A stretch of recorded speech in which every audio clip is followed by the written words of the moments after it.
Well, on the ground, the president's visits were met with both supporters and protesters. Channel 5's Valerie Gonzalez also there. She joins us live from El Paso in front of a memorial that continues to expand.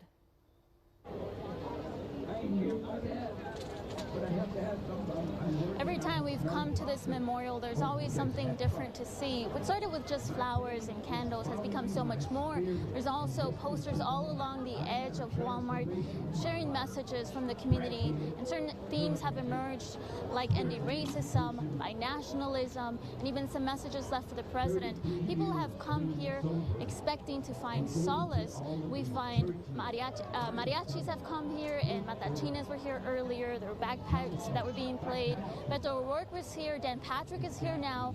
This is a place where people come and gather expecting to begin that healing process. But that peace was disrupted earlier today as emotions mixed with rising political tensions. Those chants were not welcome to everyone at the memorial, honoring the lives of the 22 people who died Saturday in the mass shooting. 2 women were edged out by the crowd, with law enforcement looking on, making sure it didn't become violent. Disruptions like this prompted the police department to tweet out earlier today, the memorial was meant to honor the victims, do not dishonor them by clashing against each other. Stop the hate.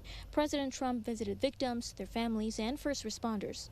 The mayor of El Paso, Dean Margo, welcomed the president alongside the governor and other leaders.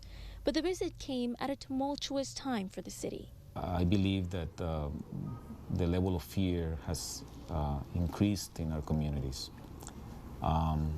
So, yes, but at the same time,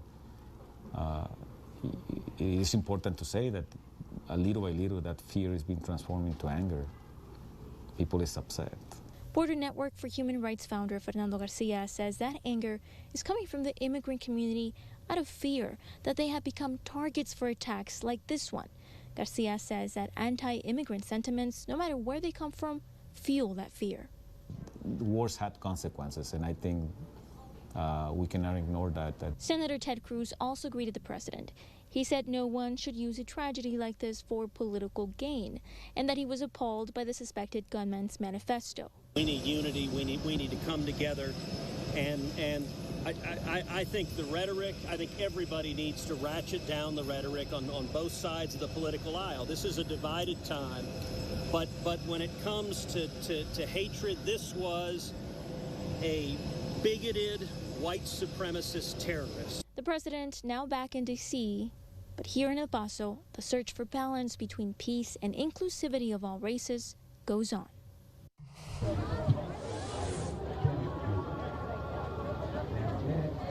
In spite of those disruptions at this ever-changing memorial, there are certain things you can count on finding here every day: love, tears, and resiliency.